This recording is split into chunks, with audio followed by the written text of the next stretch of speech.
específicamente en psiquiatría, eh, tiene alguna, digamos, una peculiaridad un poco diferente, ¿verdad? Probablemente a lo que ustedes estaban haciendo. No, no en mucho aspecto, ¿verdad? Pero eh, quiero, digamos, poner con ustedes claro algunos aspectos, ¿verdad? Usted en la entrevista que están utilizando, ¿cómo lo estructuran? ¿Cuáles son los pasos que ustedes siguen para hacer la entrevista? Si me pueden decir. Hola, profe. Y ¿Sí? básicamente se le pregunta primero, son preguntas así, eh, tu nombre, apellido, fecha de nacimiento, si tipo una ficha clínica sería el modelo que al menos yo manejo, que me habían dado, creo que en tercer curso, para Ujú, ese tipo de entrevistas. Entonces, el modelo clásico, el que uno puede descargar de internet básicamente. ujú. Bueno, y la entrevista, o sea que cuando vamos a hacer una entrevista o historia clínica, ¿verdad? Porque en realidad es una historia clínica, ¿verdad? Lo que se hace, ¿verdad? A un paciente con un trastorno psiquiátrico, básicamente se divide en dos partes, ¿verdad? Primero lo que se llama anamnesis, que es la entrevista en sí que ustedes conocen, ¿verdad?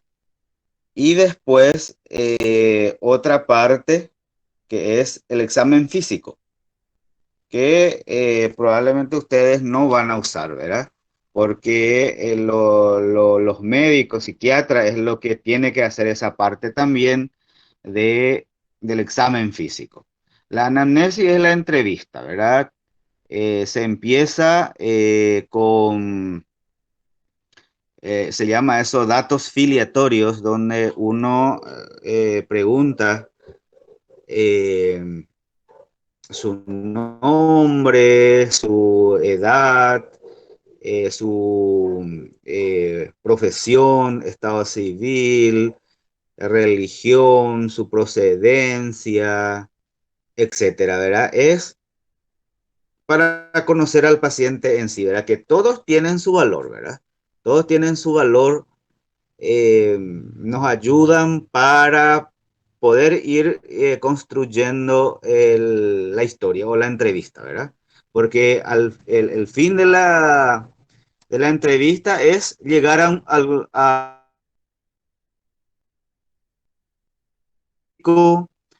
evaluar las causas de la patología que está padeciendo la persona.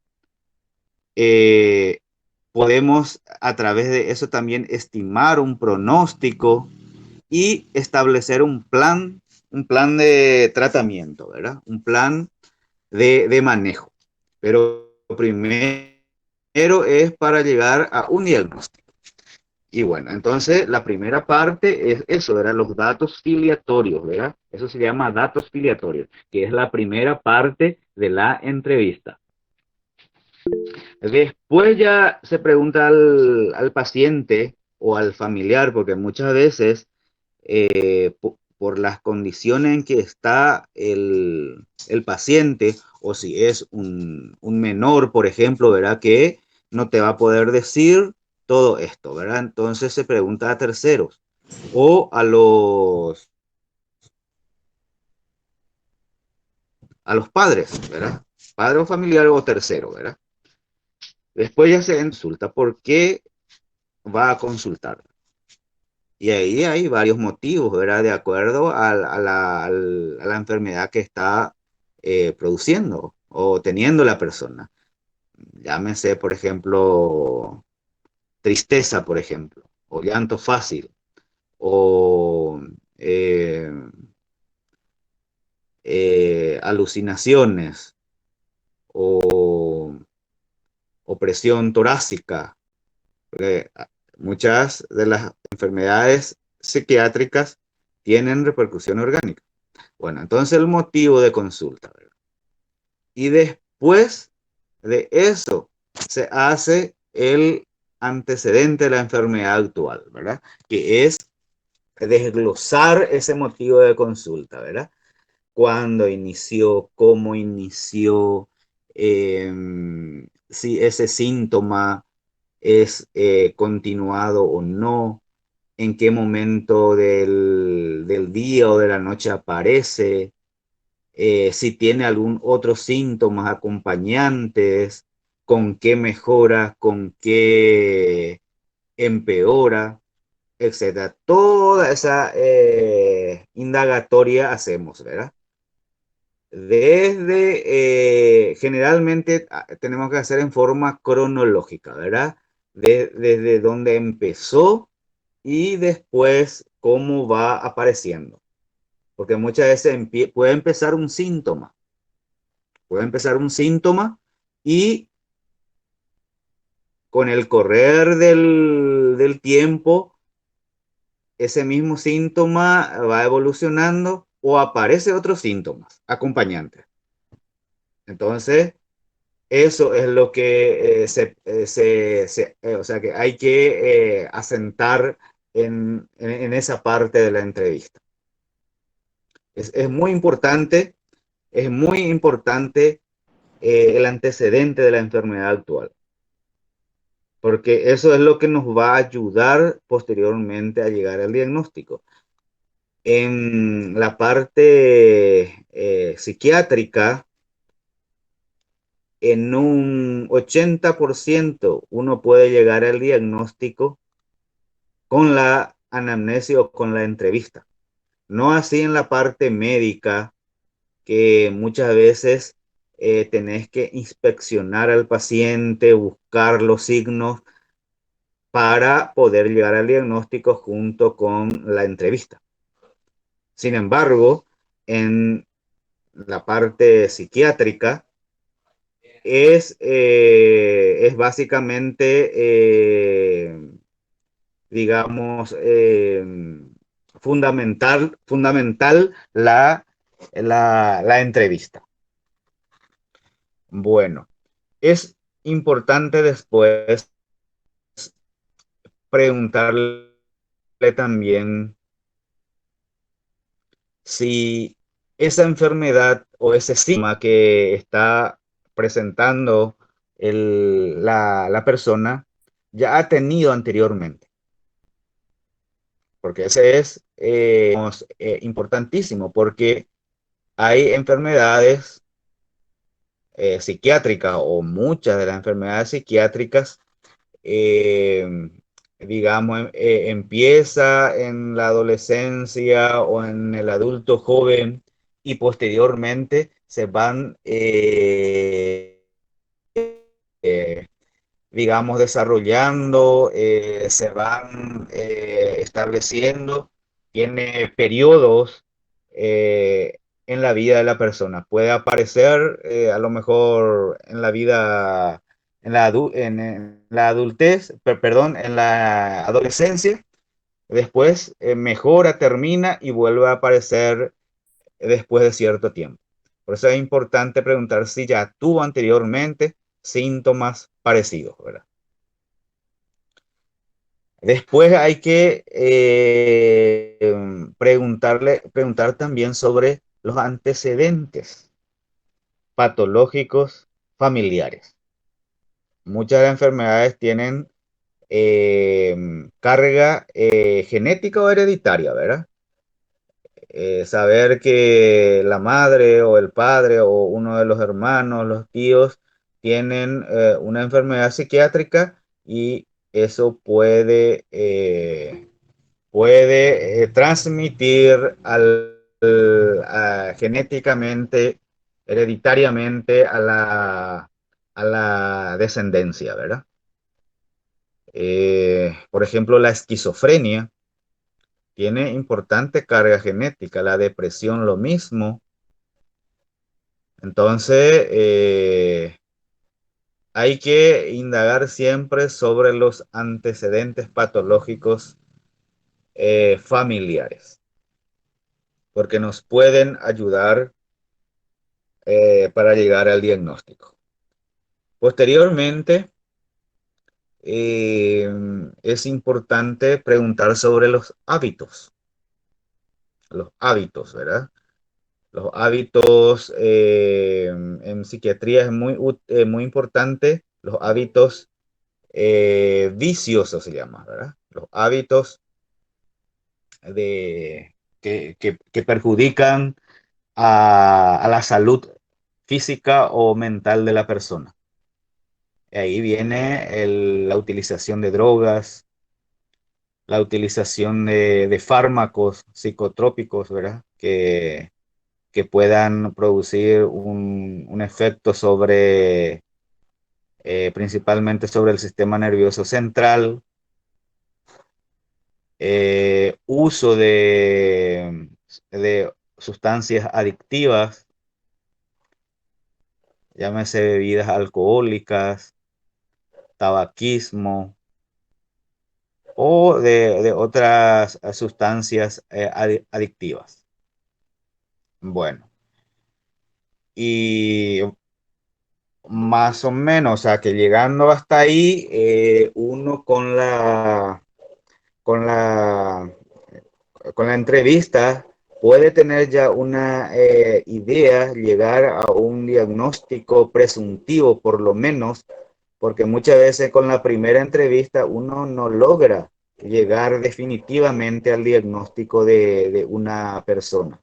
Se necesita varias consultas y a medida que el, el paciente tiene una mejor relación médico-paciente, va soltando cosas y entonces se va agregando a la historia. Es fundamental para lograr una buena comunicación, lograr una buena historia clínica, la buena relación médico-paciente. Si los pacientes no tienen una confianza a su psicólogo, a su médico, no le va a decir todo lo que tiene, incluso le va a mentir, ¿verdad? Eh, va a esconder muchas informaciones. Entonces, ese, esa confianza se va logrando de a poco con los pacientes.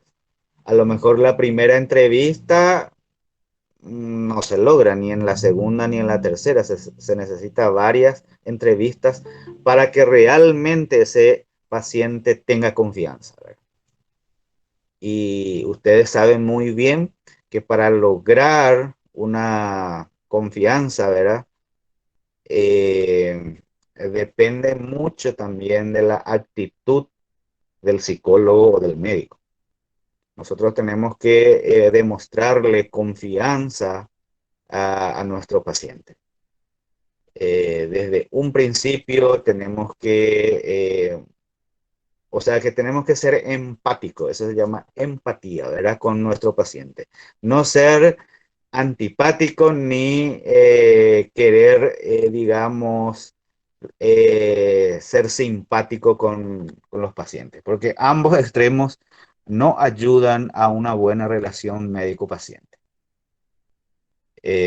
Hay que ser empático. Eso es, pero todo eso se logra con la práctica. Tal vez ahora es muy abstracto, muy teórico para ustedes que no tuvieron todavía esa práctica de estar frente al paciente y hacer una entrevista. Entonces, ahí es lo que realmente se aprende, de a poco, a medida que se hace, ¿verdad? ¿Ustedes alguna vez ya hicieron así en forma práctica una entrevista médica o una entrevista psicológica?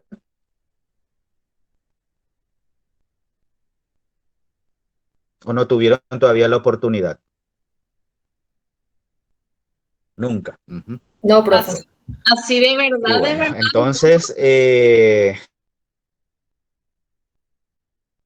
lo que queda ahora es ajá, en contacto. Y eso es lo que, digamos, nos están pidiendo por la pandemia, ¿verdad? Por, dificulta todo ahora, ¿verdad? Ni siquiera, o sea, que lo mismo ocurre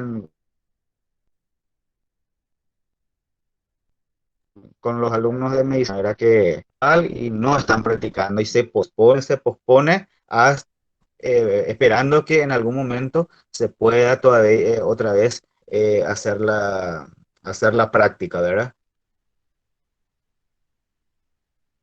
Ojalá que pronto, ¿verdad? Porque es lo que te hace, digamos, estar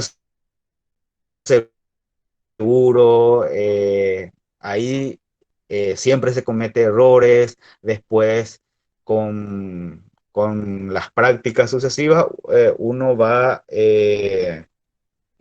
logrando de a poco con los errores la seguridad. Y si tu paciente te nota por vos que vos sos un poco insegura, eso es un motivo para que ellos se puedan cerrar y, y- y,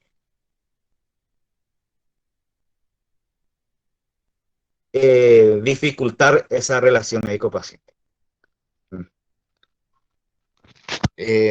Eso es en cuanto a la entrevista, ¿verdad? Que en algún momento hay que hacerlo en forma práctica, ¿verdad? Y dentro de la evaluación psiquiátrica, siempre hay que incluir el examen mental, ¿verdad? El propósito de eso es, digamos, detectar hechos anormales en la conducta y estado mental del paciente, ¿verdad? Aparte de, digamos, evaluar todos los síntomas que tienen, su antecedente de la enfermedad, su antecedente familiar, su hábito, todo eso, hay que hacerlo el examen mental, ¿verdad? Y bueno, ¿y en qué consiste eso, verdad? El examen mental, bueno, es una observación, ¿verdad? Una observación sistemática, ¿verdad? Eh, del psicólogo en su paciente. Y para eso tiene que hacerlo, primero observar su conducta, ¿verdad? Porque muchas veces observando el aspecto del paciente, su comportamiento, cómo está sentado, si está distraído, si está atento, si está llorando, o etcétera. Nosotros con la observación uno ya puede detectar.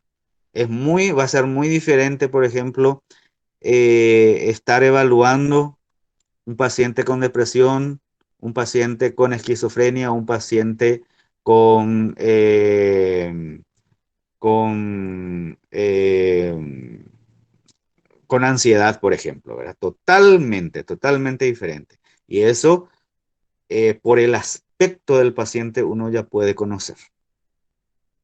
Por su cara, por su fase, uno puede identificar. Lógicamente, ayuda a eso. Con eso nomás uno no va a hacer el diagnóstico, ¿verdad? Con el conjunto de todos la sintomatología de los pasos que estamos haciendo, vamos a llegar a un diagnóstico probable. Bueno, entonces el examen mental es una observación sistemática, ¿verdad? Eh, que se realiza.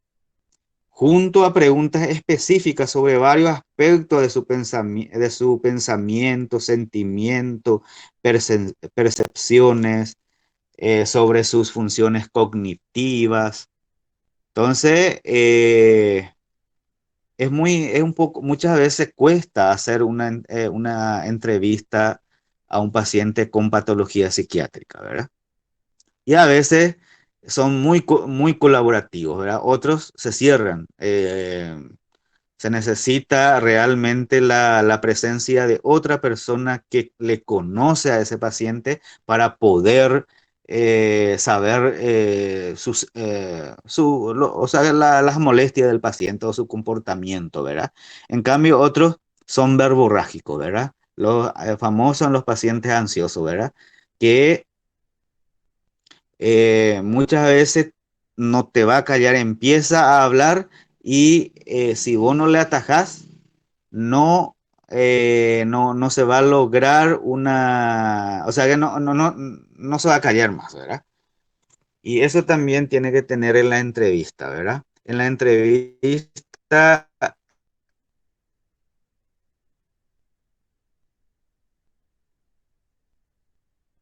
se puede realizar, digamos, ¿qué significa eso? Que el psicólogo tiene que ir preguntando al paciente lo que quiere saber. En cambio, hay otra manera que se deja al paciente que te diga qué es lo que siente, ¿verdad? O se puede usar, digamos, en forma conjunta, ¿verdad? Primero se le deja al paciente que hable y después le haces preguntas dirigidas de acuerdo a lo que no te contó el paciente y lo que vos querés saber. Porque si el paciente es, digamos, disperso, verborrágico, te va a contar cosas, o vas a estar 1 hora, 2 horas con la entrevista y te va a contar cosas que ya no tenga relación con lo que vos querés saber en la entrevista. Entonces, hay que, digamos, pararle un poco, ¿verdad? Pero es importante darle la oportunidad a los pacientes que se exprese, que hable.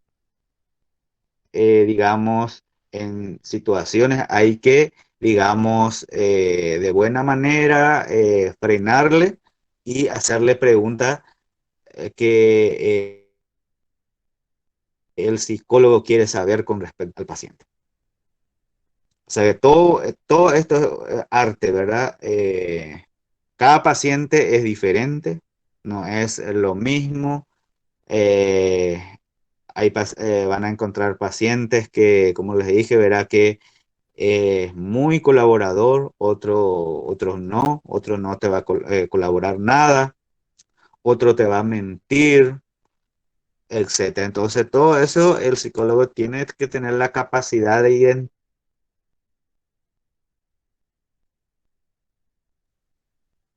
identificar si realmente lo que le está diciendo el paciente merece fe o tiene poca fe o realmente no tiene fe. O sea, que no hay que creerlo, ¿verdad?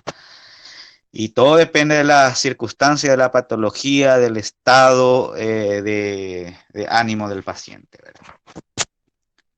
Y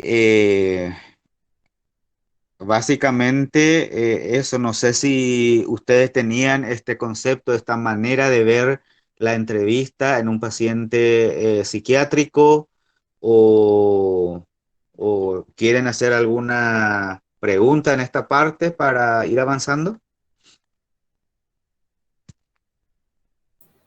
Profe, yo tengo una consulta. Sí.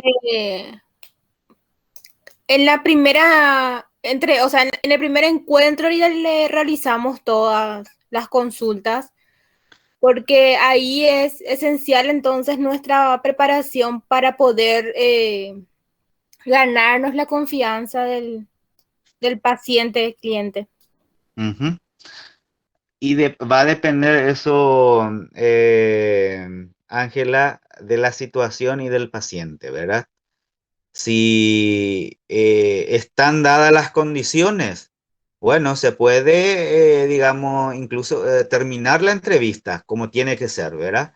Pero si las condiciones no están dadas, el paciente no colabora, entonces se llega hasta un cierto punto y después se fija otra vez otra entrevista para continuar.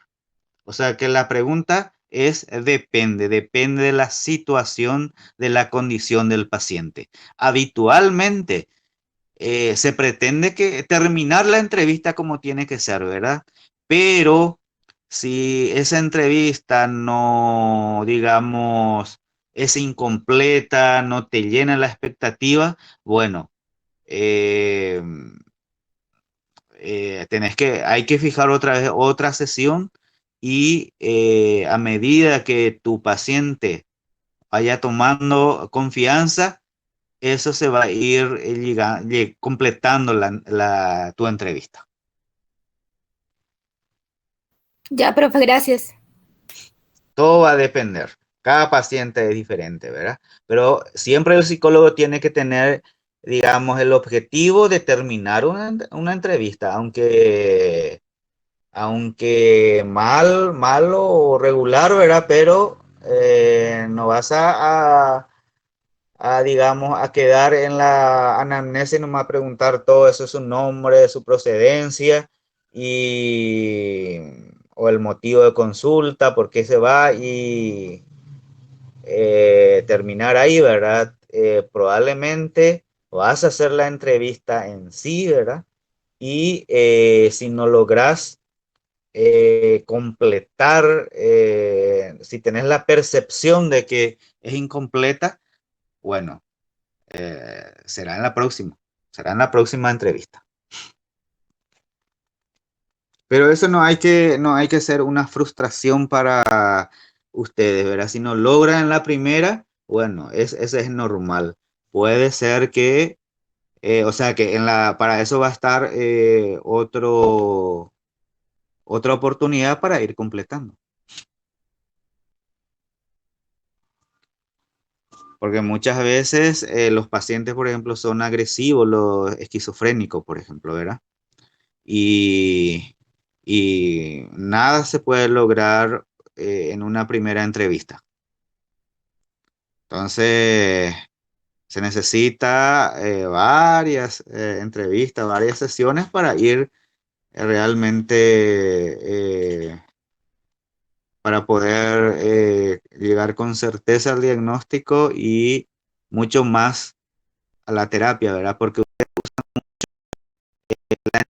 o sea que tienen la entrevista y también ya usan como terapia, hacen ya sus intervenciones durante la entrevista.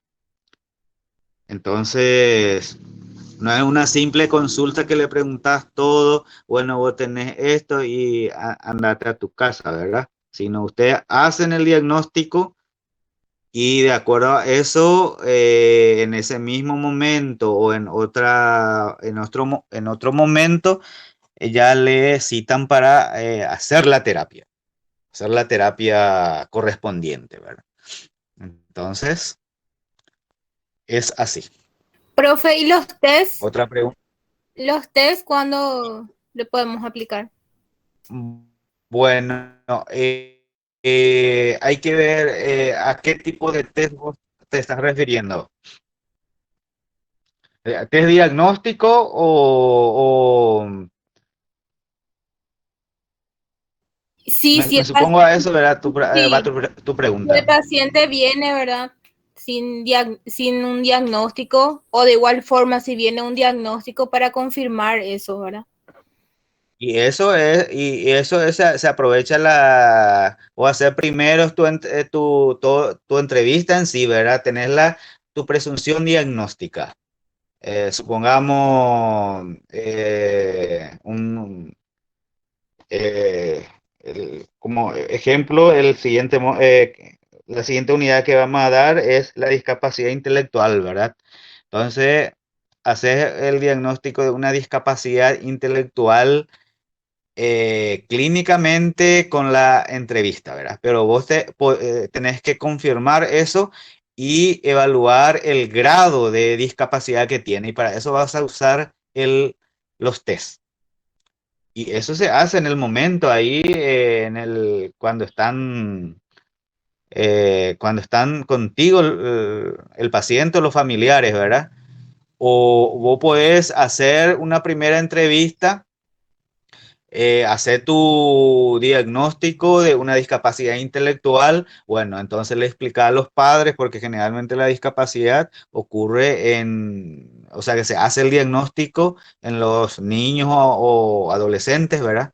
Entonces le vas a decir a sus padres o tutores, bueno, este es el diagnóstico que le encontramos, pero tenemos que ver la severidad, porque tiene grados de severidad. Y para eso le citan en otra oportunidad, por ejemplo, para venir, o puede hacer ya en el mismo momento, depende del tiempo, de la circunstancia, ¿verdad?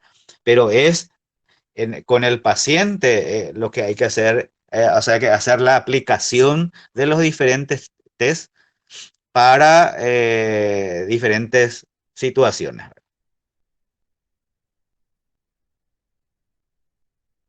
Gracias, profe. Otra pregunta en relación a la entrevista Profe, psiquiátrica, ¿sí? en el caso que el paciente sea agresivo, tiene que ingresar con su familiar o con sus padres para, en caso de que se ponga muy, muy agresivo y intente atacar o se autolesione. Ujú. Eso también, gracias Noelia por la pregunta.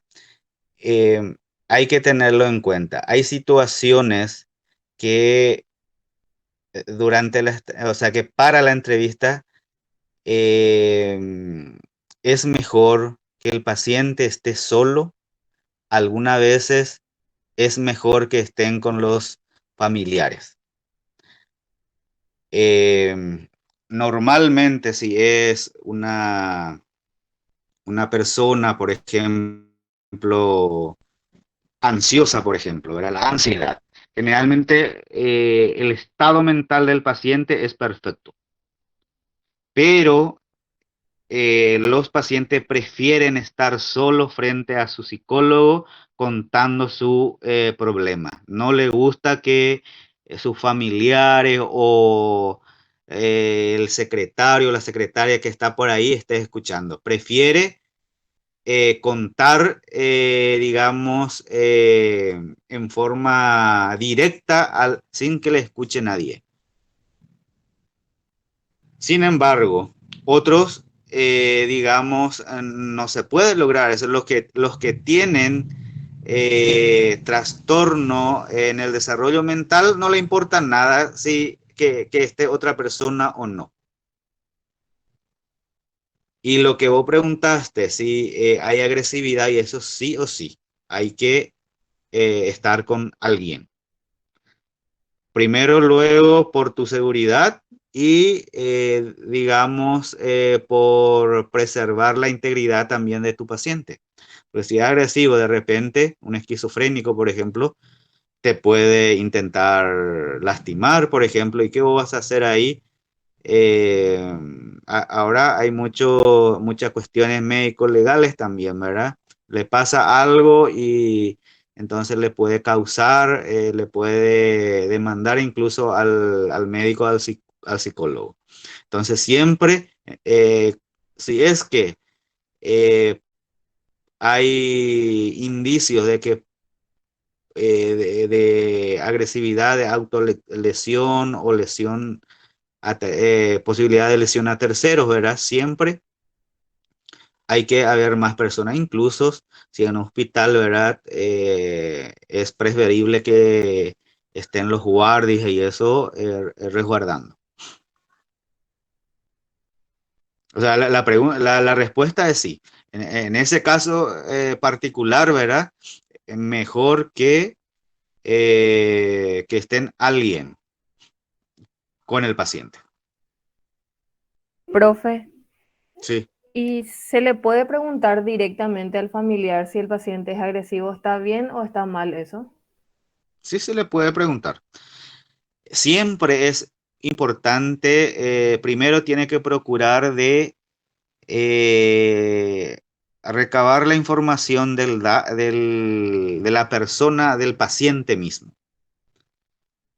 Pero si no se puede, entonces sí, para eso existen terceros, se llama, ¿verdad? Familiares o allegados, se le puede preguntar. Se le puede preguntar. Y muchas veces son lo único que te aportan datos verdaderos. Digamos, el paciente mismo por su condición no te puede contar o te cuenta mal, no te cuenta la verdad. Profe, una Sí, pregunta en cuanto a eso. ¿Y sí. qué pasa si, qué sé yo, es un caso, no sé, de abuso, por decir así?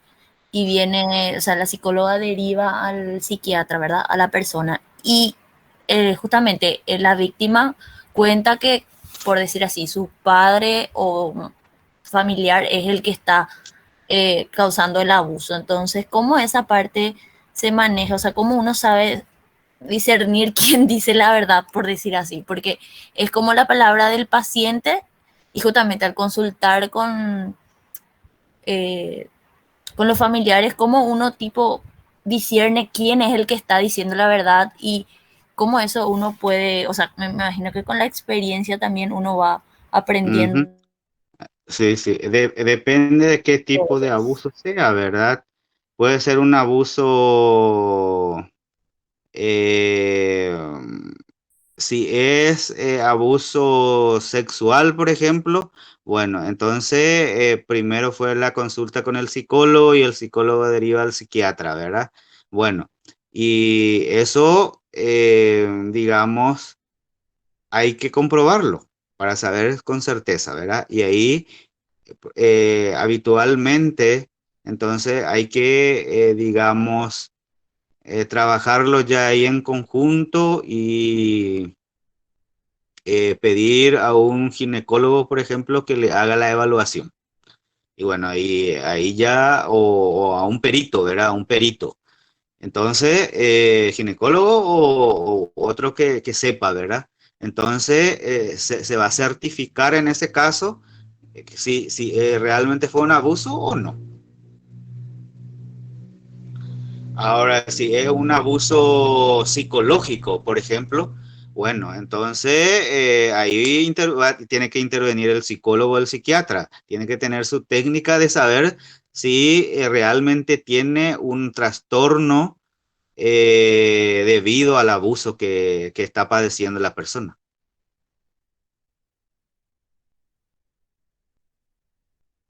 Está bien, Pero gracias, profe. hay que saber manejarse, hay que saber Mm. manejar esas situaciones, no es fácil.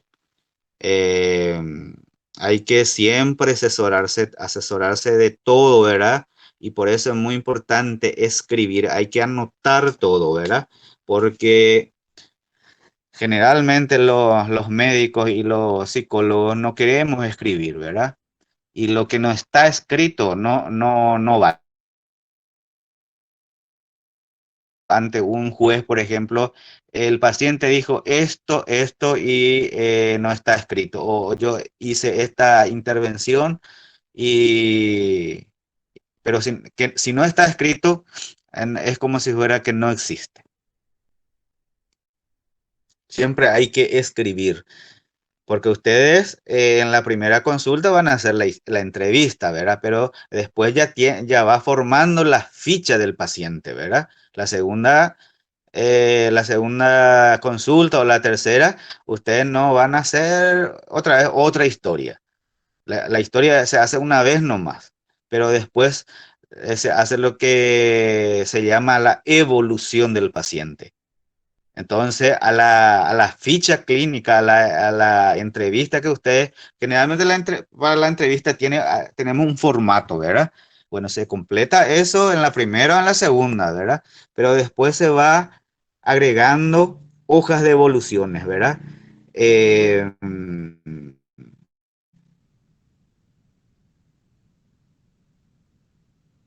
en la hoja de evolución uno escribe segunda visita, bueno, el paciente se encuentra así, así, se pregunta otra vez cómo se encuentra el paciente, cómo se siente, pero no la terapia, si hizo la terapia, etcétera, ¿verdad? Entonces, esas cosas se va escribiendo cada visita. Y después se pone, bueno, el plan de esta consulta o de esta entrevista, seguir con el mismo tratamiento o se le agrega otro tratamiento, otra terapia o se pide algún estudio, etcétera. O sea Profe, que vamos avanzando. profe, yo tengo una consulta. Sí. Si nos damos cuenta de que el paciente no está mintiendo, ¿verdad? ¿Hay que hacerle saber de algún modo que nosotros nos dimos cuenta de eso o solo nosotros manejamos? Em, Depende, Adaluz, depende, ¿verdad? Si por ejemplo, tu paciente digamos, es por ejemplo un ansioso, ¿verdad? Una ansiosa, ¿verdad? Tiene ansiedad. Y vos estás notando que te está mintiendo, ¿verdad? Entonces, los ansiosos son abiertos, o sea que quiere escuchar opiniones. Entonces, muchas veces le puedes decir, ¿verdad? Parece ser que lo que estás diciendo no es la verdad. Eh, Hay que siempre llamarlo por su nombre, ¿verdad? Por ejemplo, María, José, yo necesito que usted me diga la verdad, porque vos viniste para buscar una solución, una respuesta a tu problema. Si vos me estás mintiendo, yo no voy a poder ayudarte, no voy a poder llegar a tu diagnóstico. Entonces, por favor, si me puede decir la verdad. Entonces, si vos notas que te está mintiendo, no es la verdad, entonces puedes referirte de esta manera, ¿verdad? Y muchos aceptan, si no es en esa consulta, en la próxima, ya te va a contar mejor, la verdad. Pero hay veces a un depresivo, por ejemplo, vos no le podés decir, vos me estás mintiendo, porque probablemente se va a cerrar más si vos le querés mostrar que, que te estás mintiendo. Entonces, hay circunstancias de que vos le podés pedir que te diga, o sea, que le decís que te necesitas la verdad, pero otras veces te callas nomás de ella, le puedes sacar a tu paciente afuera y le llamas a su padre o a su hermano, lo que le conozca, ¿verdad? Y ahí preguntarle bien. Entonces va a ayudar más ahí, te va a ayudar más para identificar, para conocer su problema que queriendo juzgar, porque ahí ya interpreta que vos le estás juzgando, y entonces empeora la situación, empeora la relación médico-paciente. Entiendo, profe. Muchas gracias. Y también te quería decir que en el chat dos compañeras dejaron sus preguntas desde hace rato ya. A ver un poco, sí, sí. Rebeca, profe, mi consulta es la segunda parte de la entrevista. ¿Qué tipo de exámenes físicos realizan? Ah, esto yo dejé ahí nomás, ¿verdad? Porque probablemente ustedes no van a hacer. Los psicólogos no hacen el examen físico, a no ser, pueden mirarlo, ¿verdad? Pero para certificar, por ejemplo, si tienen algunas lesiones de piel por agresiones y eso, bueno, ustedes pueden anotar en su historia clínica, ¿verdad? O sea, que en su entrevista, que notan una lesión de tal o sea, que en tal región del cuerpo, pero eh, Si encuentra algunas lesiones corporales, usted va a pedir una ayuda a un médico, ¿verdad? Para que puedan, digamos, hacer una cuantificación del problema y, digamos, ver el diagnóstico. Pero en medicina nosotros usamos, sí o sí, cuando estamos haciendo la historia clínica, tenemos que hacer el examen físico. Se llama examen físico eso, ¿verdad? Y hacemos por órgano y sistemas, ¿verdad? Por ejemplo, evaluamos la cara, la cabeza, evaluamos el cuello, evaluamos los pulmones, evaluamos el aparato cardiovascular, el corazón cómo trabaja, evaluamos el abdomen, si no tiene algunas tumoraciones, dolor, etcétera, ¿verdad? Evaluamos el sistema nervioso central y eso nos ayuda a llegar al diagnóstico juntamente con la entrevista que hicimos previamente.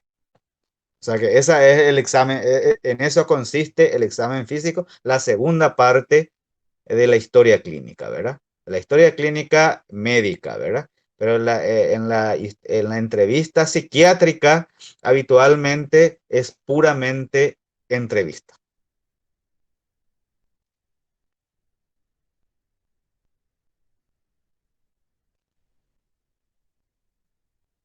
Ahí Francis González dijo un diálogo socrático.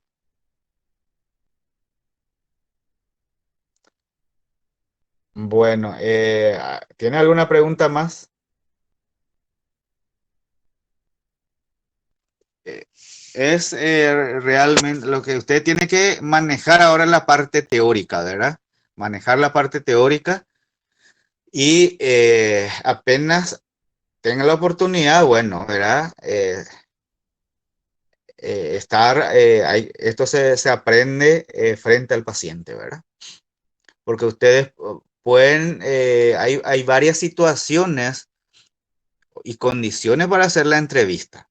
Probablemente ustedes ven más en la oficina, en el consultorio, ¿verdad? Se van los pacientes para la consulta, pero también van a tener oportunidades de ir a la cama del paciente. Les pueden llamar para ir en la casa del paciente o ir a visitar o evaluar un paciente en el hospital internado. Entonces, siempre la entrevista hay que hacerlo en una condición siempre óptima, ¿verdad? ¿Qué significa eso? Eh, Hay que estar bien cómodo, en un ambiente adecuado, tanto para el paciente como para el psicólogo. Eh, Muchas veces es necesario, ¿verdad? Estar frente a frente al paciente sentado. Eso sí, sí es en el consultorio.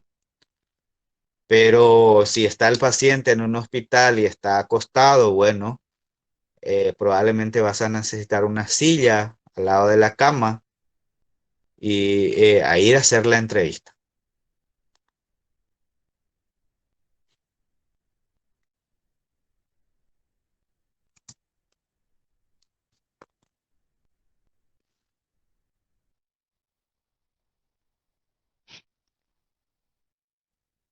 Yo le...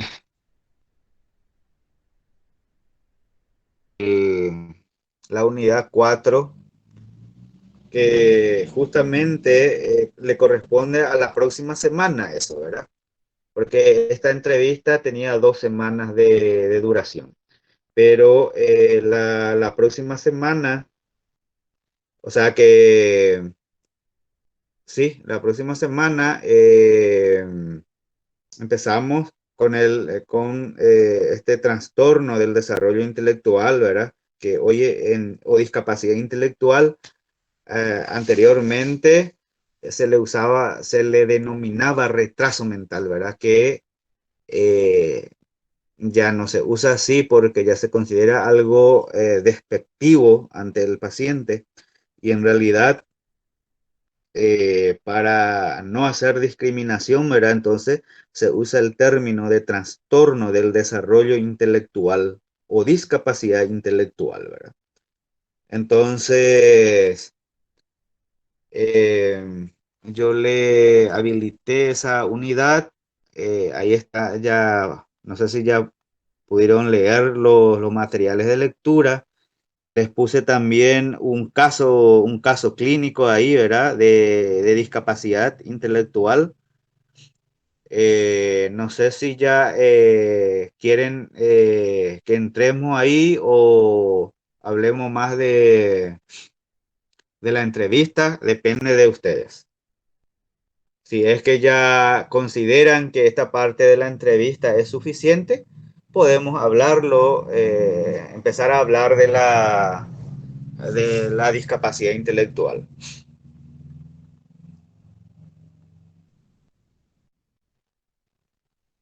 Estamos 20, por lo menos casi la mitad del curso estamos.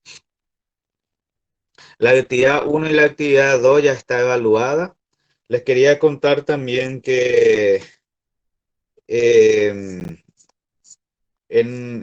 va a trabajar con nosotros un colega de ustedes, ¿verdad? Como ayudante. Él es el licenciado Álvaro Santino Díaz. O sea que va a estar ayudándome a mí y a ustedes para, para desarrollar mejor esta asignatura. Escucho opiniones. Profe, hay consultas en el chat sobre la tarea 3. A ver.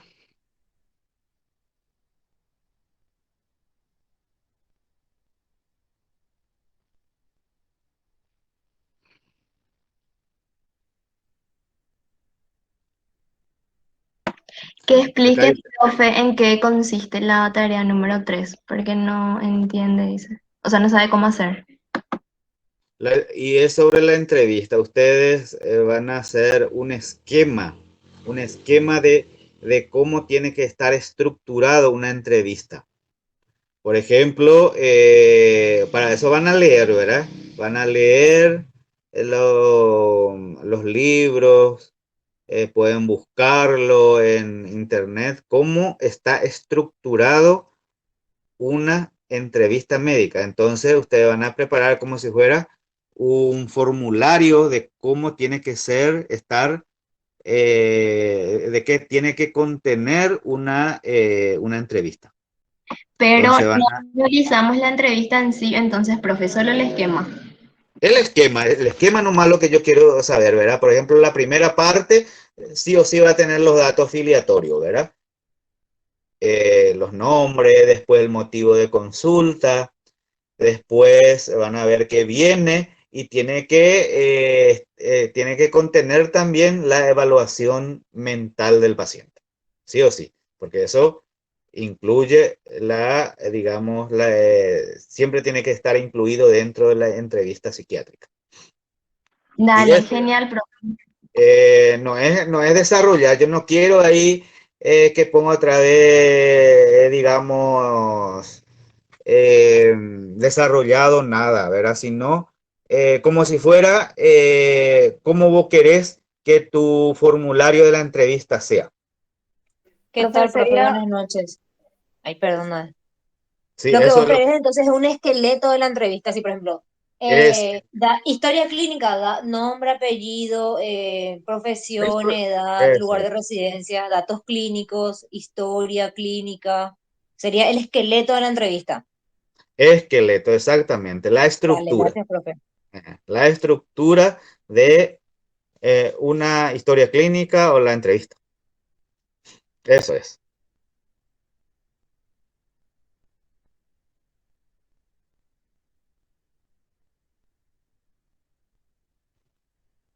Acá yo tengo dudas sobre la tarea 3. Bien. Para entrar en la historia, o sea que en los casos clínicos, primero tenemos que desarrollar un poco la patología en sí, ¿verdad? Conocer un poco, ¿verdad? Entonces, lo que vamos a hacer ahora es, yo les voy a ir hablando un poco sobre el capítulo ya cuarto, los trastornos del desarrollo intelectual. Si tenemos tiempo, vemos la historia o dejamos puramente para la próxima clase prácticas de trastorno del desarrollo intelectual. Si les parece bien.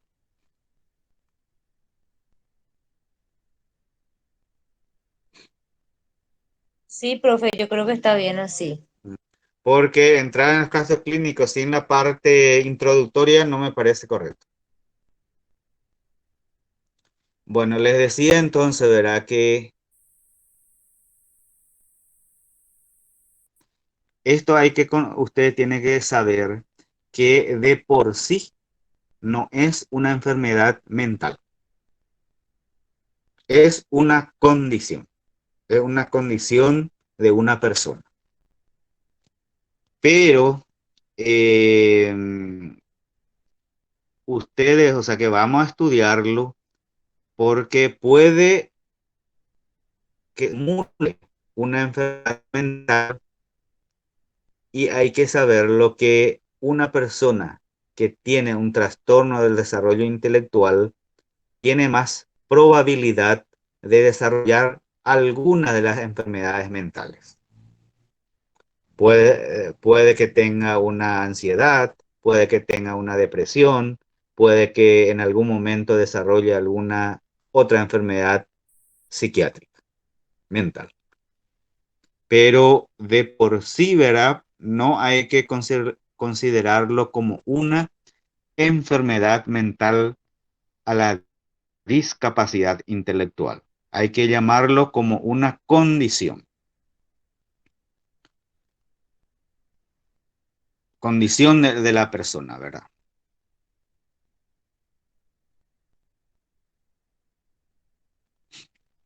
Bueno, entonces, ¿qué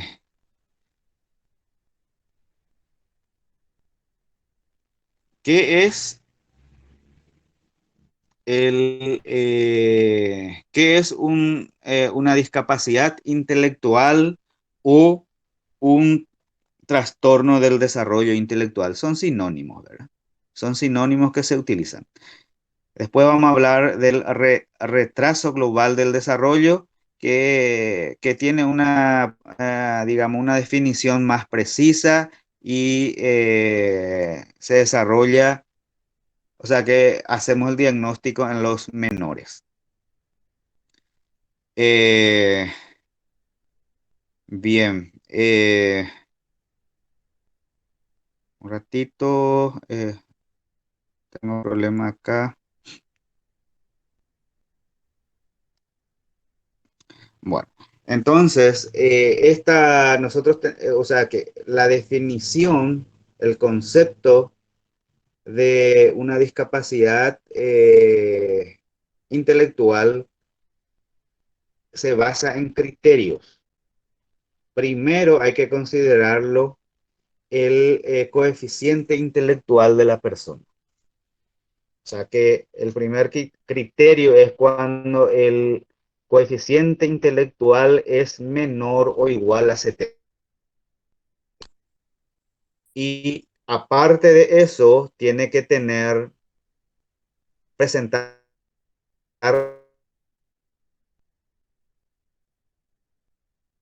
alteraciones en la adaptación a su medio, ¿verdad? O sea que aparte de la capacidad intelectual, tiene problemas de adaptación. Y todo esto, ¿verdad? Tiene que ser diagnosticado antes de los 18 años. Después de los 18 años ya no se considera como trastorno del desarrollo intelectual. Eso lo ha definido así con estos tres criterios la DM5, ¿verdad? Un criterio bien preciso, ¿verdad? Entonces, ¿a qué llamamos trastornos del desarrollo intelectual a aquella persona trastornos del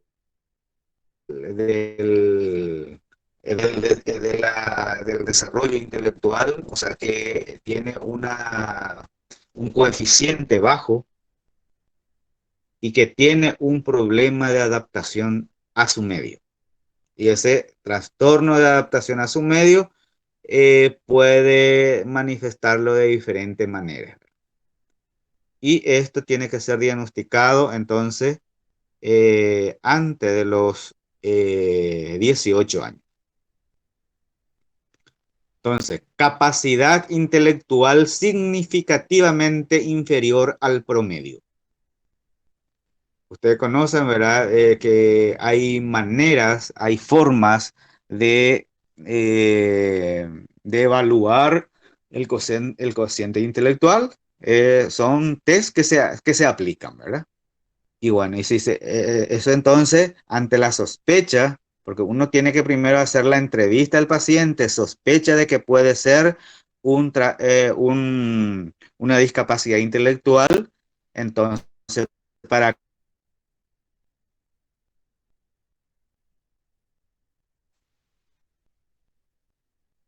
confirmarlo tiene que aplicar ese test, ¿verdad? Del coeficiente intelectual. Pueden hacerlo el psicólogo, el psiquiatra, el neurólogo, el clínico, ya depende de su destreza y su capacidad. Porque es digamos, un test que se aplica a los pacientes y bueno, y hay que saber al test y saber aplicarlo y después saber interpretar. Entonces, el primer componente de este trastorno es la capacidad intelectual significativamente inferior. ¿Y cómo uno se va a dar de cuenta de eso? Bueno, habitualmente desde el niño, ¿verdad? Que esté chico, ¿verdad? Generalmente lo que se dan cuenta de que no está aprendiendo en relación a otro niño que corresponde a su edad, por ejemplo, ¿verdad? Y alguna vez pasa un poco desapercibido y recién se nota cuando el niño está en la escuela. Ahí recién la profe se da cuenta y le llama a los familiares, a los padres y le dice, bueno, el niño tiene este problema, entonces hay que hacerlo estudiar, consultar. Ya depende ahí del grado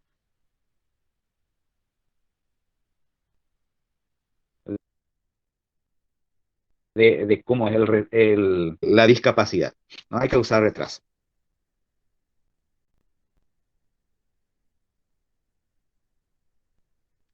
Bueno, del logro del cociente intelectual se clasifica la discapacidad intelectual en leve, moderado, grave, profundo. Bueno, y a medida que va profundizando, el coeficiente es mucho menor. Si es leve, el coeficiente está entre 50, 55, aproximadamente 70, ¿verdad? Si es moderado, está entre 35, 55. Si es grave, entre 20 y 40 o 35. Y hablamos ya de retraso mental profundo cuando el coeficiente intelectual es inferior a 20. Entonces, con eso nosotros vamos a cuantificar la severidad de la discapacidad de la persona. Pero habíamos dicho, ¿verdad?, que no solamente hay que tener en cuenta para el diagnóstico la capacidad intelectual, sino también el déficit o alteraciones concurrentes de la actividad adaptativa actual, ¿verdad? Del paciente, ¿verdad?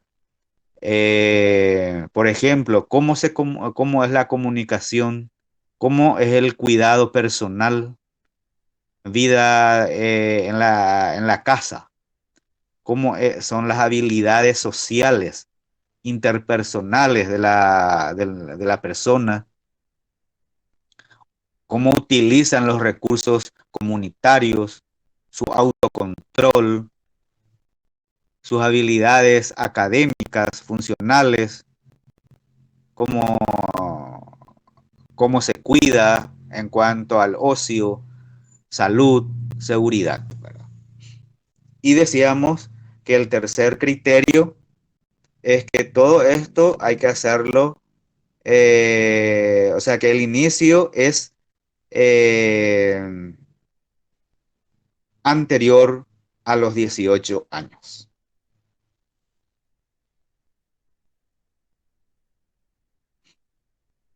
¿Hasta ahí tiene alguna pregunta? Estamos hablando solamente sobre el concepto y cuáles son los criterios de cuáles son los criterios para hacer el diagnóstico de la discapacidad intelectual. ¿Está claro eso? Profe, discúlpame, no sé si yo entendí mal. Vos dijiste que es un trastorno y no una discapacidad o entendí mal. Bueno, la denominación, la denominación digamos, de varias maneras. Algunos le llaman trastorno del desarrollo intelectual, trastorno del desarrollo intelectual o discapacidad intelectual. Indistintamente se le puede denominar. Pero lo que yo dije es que no, al trastorno del desarrollo intelectual o a la discapacidad intelectual no hay que considerarlo como una enfermedad mental, sino como una condición de la persona. Ah, gracias, profe. Eso es lo que se me pasó. Entonces no hay que considerarle enfermedad mental, sino No es una condición. enfermedad mental, es una condición de la persona. Y es justamente eso es lo que dije también, ¿verdad? Pero ¿por qué entonces nosotros estudiamos acá en psiquiatría? Porque pueden confundir con otras enfermedades mentales y los que tienen esta condición es más propenso a desarrollar algunas de las enfermedades mentales, como la depresión, la ansiedad, la esquizofrenia, etcétera. Por eso es importante como psicólogos conocer, ¿verdad? Y van a tener pacientes con esta condición en donde ustedes tienen que evaluar, estadificar su gravedad y después considerarlo el tratamiento. Y decimos, ¿verdad? Que de acuerdo al coeficiente intelectual que presenta, bueno, hay leve, moderado, eh, grave y profundo. Imagínense, ¿verdad? O sea que al pensarnos más, ¿verdad? A medida que el coeficiente intelectual es más baja, entonces el problema es mayor. O sea, que las personas que tienen ese problema, bueno, ese grado de severidad va a tener una limitación mucho más importante de la vida, en la vida cotidiana. Bueno, ¿y por qué ocurre? ¿Cuáles son las causas de este trastorno? Y son varias, ¿verdad? Pueden ser hereditarias, pueden ser alteraciones en el desarrollo embrionario, sea que, por ejemplo, cromosómicas, por ejemplo, de los Down, síndrome de Down, ellos, por ejemplo, tienen un trastorno del desarrollo intelectual. O la trisomía 21. Por ejemplo, puede ser consumo materno de alcohol durante el embarazo o infecciones de la madre durante el embarazo. O sea que puede ser entonces hereditarias, o sea que genéticas. Puede ser un problema intrauterino, llámese debido al consumo materno de alcohol o cuando la madre o durante el embarazo tuvo algunas infecciones. Y eso, por eso desarrolla el producto un trastorno del desarrollo intelectual. Problemas durante el embarazo y en el momento de parto. Ustedes saben, ¿verdad? Que el sufrimiento fetal produce mucho daño al, al bebé. Cuando hay, digamos, parto distóxico o tiene algún sufrimiento intrauterino, entonces hay una hipoxemia cerebral y eso ya, digamos, queda como secuela, ya no es reversible, ya no se va a poder solucionar. La malnutrición fetal puede influir en el niño. La prematuridad también colabora, puede producir trastorno del desarrollo intelectual, la hipoxemia que les hablé, o algunas infecciones, por ejemplo, la rubeola puede producirlo, traumatismos durante el parto, por ejemplo, puede generar este trastorno. Después están las causas postnatales, las enfermedades adquiridas de la infancia y de la niñez. Por ejemplo, las encefalitis o la meningitis son infecciones neurológicas importantes que dejan muchas secuelas. O traumatismo durante en el niño, ¿verdad? Son causas entonces del trastorno del desarrollo. O sea que hay muchas causas. Causas cromosómicas, hereditarias, causas que debido al mal hábito de la madre durante el embarazo, problemas durante el embarazo y problemas postnatales en la niñez.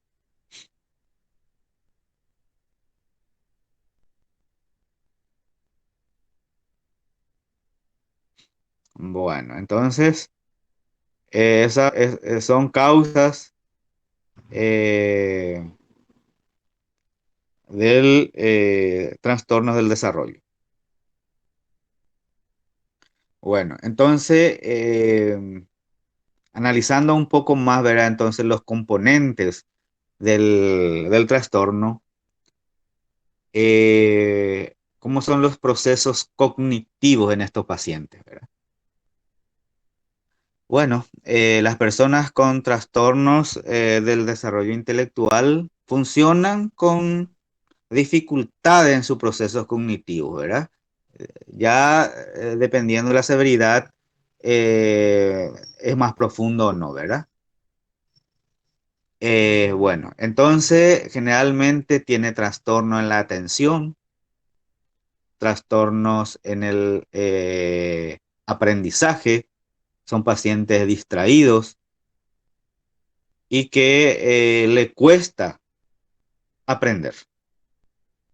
Si es una leve, a lo mejor prácticamente si uno no pone mucha atención, va a estar, digamos, difícilmente va a identificar de otro niño normal. Pero a medida que el proceso es eh, importante, entonces se va a notar mucho más fácilmente. Tiene trastorno de la memoria, ¿no? Le cuesta aprender. Por eso estos niños, si llega a entrar en la escuela, ¿verdad? Eh, Se aplazan porque no es lo mismo que un niño normal en cuanto a la memoria. Eh, Más adelante vamos a hablar, ¿verdad? Por eso hay que individualizarlo y hacerlo un refuerzo a estos niños para su aprendizaje. Tampoco hay que aislarlo, ¿verdad? Eh, Anteriormente se preconizaba, ¿verdad? De que hay que separarlo a los niños que tienen trastorno del aprendizaje. Y eso después se vio de otra manera, mejor que estén con sus compañeros en el aula, pero que después ellos reciban un refuerzo aparte, porque no es tampoco conveniente que ellos estén separados del grupo. Eso muchas veces no colabora mucho en el estado de ánimo de estos niños. Entonces dijimos trastornos cognitivos, ¿verdad? O sea que en cuanto a los trastornos cognitivos, la atención es dificultosa, o sea que tiene problema en la atención, en la memoria, también tiene problema en el lenguaje. Eh, Hay una fuerte conexión entre el retraso y el lenguaje, ¿verdad? Entonces puede tener trastorno en el lenguaje estos pacientes. Bueno, aparte, dijimos que otro componente es la característica de la personalidad, ¿verdad?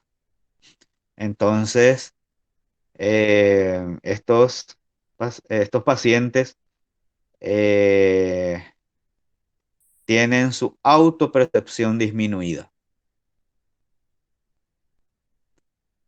tienen su capacidad intelectual limitada, tiene disminuida la motivación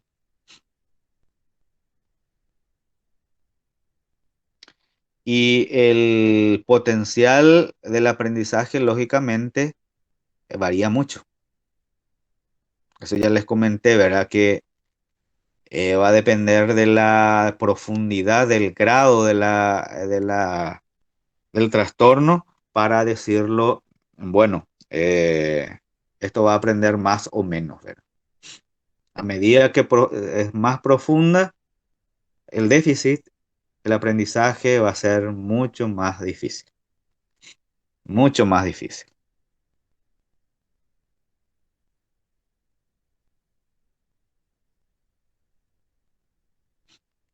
Bueno, yo les quiero también, hay un término que hay que entender también, que se llama retraso global del desarrollo, que es digamos, una forma de la discapacidad intelectual, retraso global del desarrollo. ¿Qué es eso? ¿Qué es el retraso global del desarrollo? Bueno, eh, el retraso global del desarrollo es un retraso significativo, digamos, en el desarrollo del niño. Ya sea en la parte motor, en la parte del lenguaje, en la parte cognitiva, en la parte social, personal o en las actividades diarias de la persona. el término de retraso global del desarrollo, digamos, se reserva típicamente para los niños menores de 5 años de edad. Y decimos discapacidad intelectual a los niños mayores de 5 años en que los que es posible ya realizar una evaluación del coeficiente intelectual de forma válida y confiable, ¿verdad? O sea que si, si nosotros vemos que tiene algún aspecto del trastorno en el desarrollo intelectual, si es menor de 5 años, es menor hablar, entonces, por lo menos, ¿verdad? Si es evidente la parte clínica, hablar entonces del retraso global del desarrollo, porque en ellos no se puede todavía aplicar el coeficiente, el test del coeficiente intelectual, o por lo menos es más difícil. Entonces, a los niños mayores de 5 años sí ya podemos hacerlos y ya podemos hablar ahí del término de discapacidad intelectual. Antes de los 5 años, mejor hablar del retraso global del desarrollo. Y después de los 5 de la discapacidad intelectual. Viene a ser lo mismo, si no se han dividido nomás para poder entender mejor y, digamos, poder objetivar mejor las situaciones antes o después de los 5 años. Esa parte se entendió, entonces, cuando hablamos del retraso global del desarrollo y de la Profe, ¿qué discapacidad tal? intelectual. Profe, retraso global de ¿Sí? desarrollo se diagnostica, o sea, se pone como diagnóstico presuntivo entre los 1 año a 4 porque todavía no se le puede diagnosticar al niño en sí, ya sea con discapacidad intelectual o con otro tipo de patologías como es el autismo, que mayormente se usa mucho RGD para eso. Ujú. Y discapacidad Sí, sí, sí. intelectual entonces es después de los 5, una vez que ya se le puede pasar un test y puntuar y evaluar al niño. Exactamente. Así mismo es. Así mismo es. Exacto. Y en el caso, una duda que yo siempre tuve, y en el caso de que quede con después de los 5 con retraso global de desarrollo, o sea, ¿cómo ustedes abordarían o cómo quedaría eso? Porque llegué a ver ya niños con 6 o 7 se quedan con el diagnóstico de retraso, esa RGD, porque Y no bueno, tienen y discapacidad, por si no, ejemplo. Pero si vos al evaluarle ves que su desarrollo en general, todo, ya sea lenguaje, motriz, social, todo está atrasado. y bueno, entonces sigue siendo una persona con retraso global. Dale, dale, gracias, profe. Porque aunque ya ha pasado los 4 o 5 años, bueno, no puede objetivar, eh, entonces continúa así.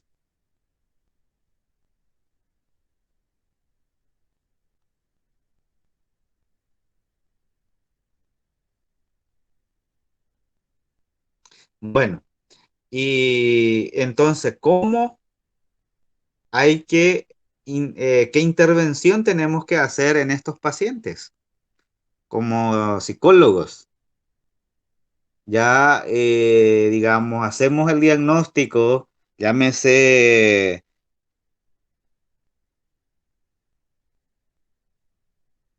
eh, retraso global o una discapacidad intelectual. Bueno, ¿qué hay que hacerlo? Bueno, eh, lo que se propone es eh, lo que se llama un programa de enriquecimiento instrumental, el PEI. Ese es lo que es un programa, ¿verdad? Porque lógicamente esto hay que hacerlo un tratamiento multidisciplinario, ¿verdad? ¿Qué significa eso? Que se tiene que involucrar los psicólogos, pediatras, neurólogos, psiquiatra, etcétera, ¿verdad? Y hay Profe, que trabajarlo en forma conjunta con los familiares. profe, ¿puede Entonces, repetir el programa? se llama, su sigla es PEI, ¿verdad? Que se llama eh, Programa de Enriquecimiento Instrumental. Busquen un poco ustedes para poder, digamos, conocer mejor. Y en detalle le voy a preguntar en qué consiste, porque esto es, ustedes tienen que saber mejor, ¿verdad? Que los médicos. Entonces, este programa tiene como objetivo desarrollar y enriquecer el funcionamiento cognitivo del niño o del alumno, ¿verdad? Si ya está en la escuela. Por ejemplo, corregir las funciones cognitivas deficientes, ya sea la percepción, estructuración, pensamiento lógico, etcétera, ¿verdad? Adquirir conocimientos básicos como el vocabulario u operaciones mentales, conceptos especiales, temporales, racionales, entre los objetos, etcétera. Desarrollar la motivación intrínseca, fomentar en el niño la atracción por las tareas en sí. Hay que son estimulaciones. Hay que promover el desarrollo pensativo reflexivo, intentar y conseguir que el sujeto reflexione y comprenda su propia ejecución, desarrollar y fomentar el autoconcepto, autoestima del sujeto. Debe percibir como actor y no como receptor del proceso de enseñanza-aprendizaje. Esto ya es, este programa ya se desarrolla en los niños que están en la escuela. Pero se vio que el programa está dirigido a sujetos. Está dirigido a niños a partir de los 10 años y lo que tenga un coeficiente entre 40 y 90%.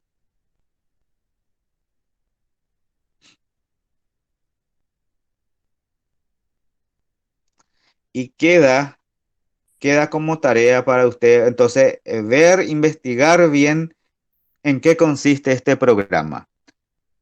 Quiero que alguien, o sea, que todos lean, ¿verdad? Porque la próxima vamos a empezar de eso. Y aparte de esta intervención, ¿qué es lo que el psicólogo puede ofrecer a estos pacientes? Como psicólogo, ¿cómo puede contribuir en ayudar a estos niños? Porque sabemos que probablemente no va a tener una curación estas personas. Solamente se le va a mejorar su condición porque tiene un trastorno estructural. El cerebro, por decirlo así, ¿verdad? Ha tenido alguna lesión y ustedes saben bien que las neuronas, digamos, ¿verdad? Las lesiones neuronales muchas veces es irreversible. A pesar de que ahora se va descubriendo, se dice lo contrario, ¿verdad? Que la estimulación a nivel cerebral puede regenerar otra vez las conexiones neuronales. Entonces,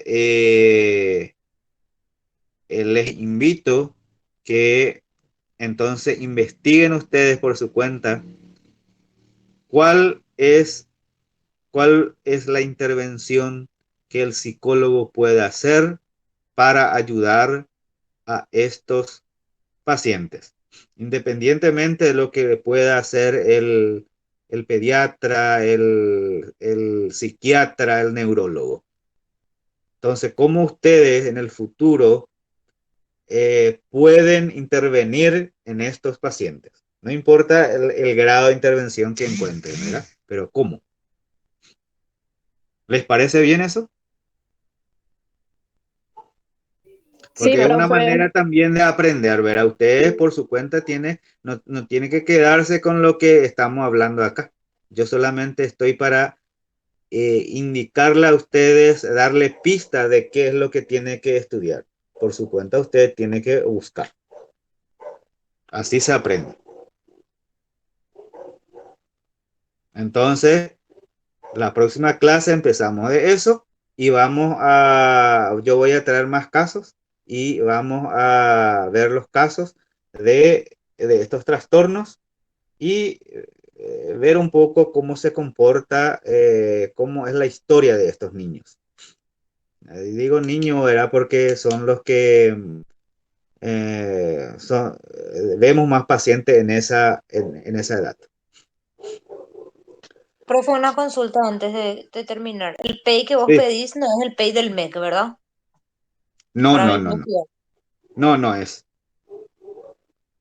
Dale, eso no me queda Este claro, porque vos... material que yo le estoy diciendo está es uno de los materiales de lectura. Es Ah, sí, porque vos Trastorno del pones pay Desarrollo en... Intelectual del doctor M. Miguel Pérez.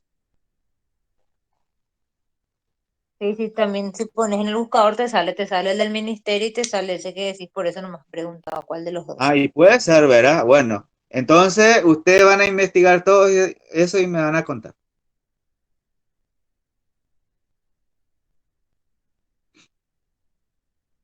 Bueno, entonces quedamos así. Continuamos este módulo, digamos, esta unidad la próxima semana. Y después ya creo que a partir de ahí ya vamos a entrar con las patologías mentales en sí, ¿verdad? Que yo sé que muchos están ansiosos ya eh, de desarrollar eso. Bueno, profe, gracias. Bueno, un gusto y nos vemos entonces. Chao, profe. Gracias, Chao, profe. chao. Buenas Gracias, noches. profe. Buenas Buenas noches. noches, profe. Hasta Buenas luego. noches, profe. Gracias por todo.